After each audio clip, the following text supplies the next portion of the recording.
नमस्कार दोस्तों, आप सभी का स्वागत है। माँ दुर्गा के 9 रूप का वर्णन और कथा। 9वीं कहानी माँ सिद्धिदात्री। तो चलिए शुरू करते हैं।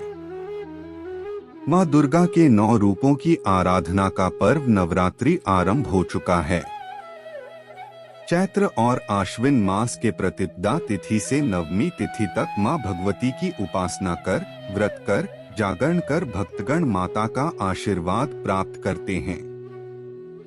पूरे भारत देश में विशेषकर उत्तर भारत में नवरात्रि की रौनक और पूजा पंडाल देखने लायक होते हैं। नवरात्रि के दौरान देवी दुर्गा के 9 रूपों की 9 दिनों तक पूजा की जाती है। इसके साथ ही अगर इन 9 दिनों तक नवग्रहों की भी पूजा की जाए तो अनिष्ट प्रभाव शांत रहते हैं एवं रोग और शोक से मुक्ति मिलती है।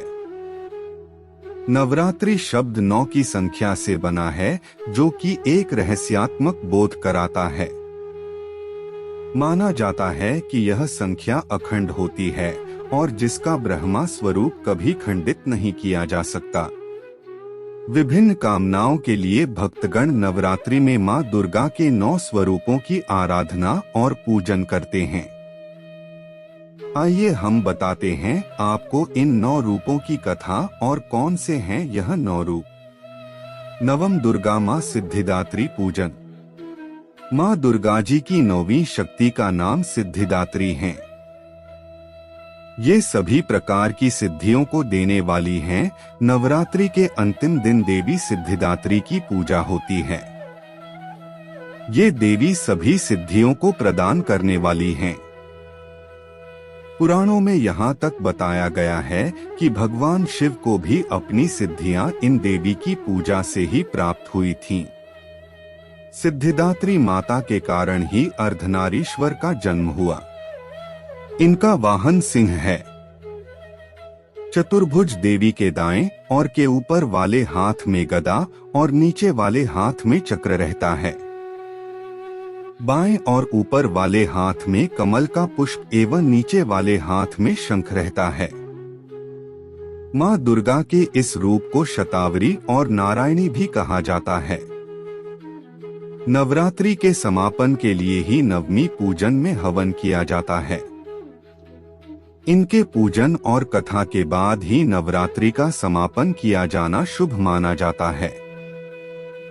इस दिन सुबह जल्दी उठकर स्नानादि करने के पश्चात स्वच्छ वस्त्र धारण करें और फिर मां का ध्यान करके उन्हें प्रणाम करें। फिर चौकी पर मां की मूर्ति स्थापित करें और उन्हें गंगाजल से स्नान कराएं। माँ सिद्धिदात्री को बैंगनी या जामुनी रंग पसंद है, इसलिए इस दिन माँ का आसन बैंगनी या जामुनी रंग का होना चाहिए और उन्हें तिलक लगाएं। मूर्ति पर फूलों की माला चढ़ाएं। सिद्धिदात्री माँ को फल, हलवा, पूरी, काले चने और नारियल का भोग लगाएं। अब आरती और हवन करें। हवन करते वक्त सिद्धिदात्री माँ के साथ साथ सभी देवी देवताओं के नाम की आहुति दें।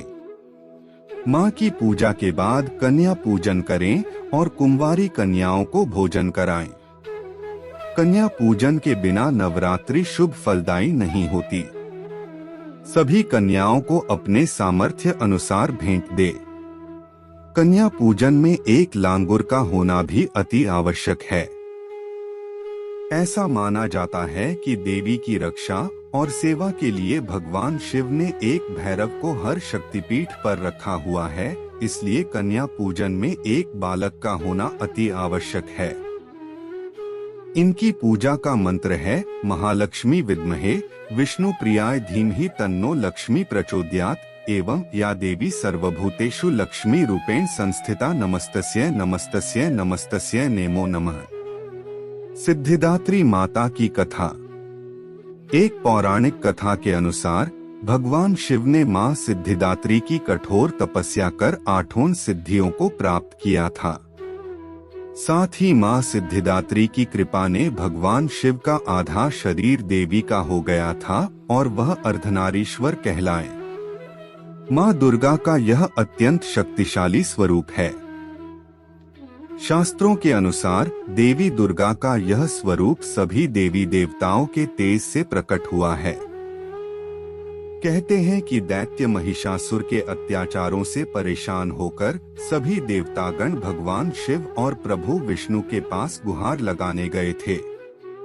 तब वहां मौजूद सभी देवतागण से एक तेज उत्पन्न हुआ। उस तेज से एक दिव्य शक्ति का निर्माण हुआ, जिन्हें मां सिद्धिदात्री के नाम से जाते हैं। पौराणिक मान्यता के अनुसार मां सिद्धिदात्री के पास अणिमा, महिमा, गरिमा, लघिमा, प्राप्ति, प्राकाम्य, ईशित्व और वशित्व सिद्धियां हैं। माता रानी अपने भक्तों को सभी आठों सिद्धियों से पूर्ण करती हैं। देवी के इस स्वरूप को केतु ग्रह की स्वामिनी माना गया है। जो जातक नवमी के दिन मां सिद्धिदात्री की पूजा अर्चना करते हैं, उनके जीवन से केतु का दोष हट जाता है।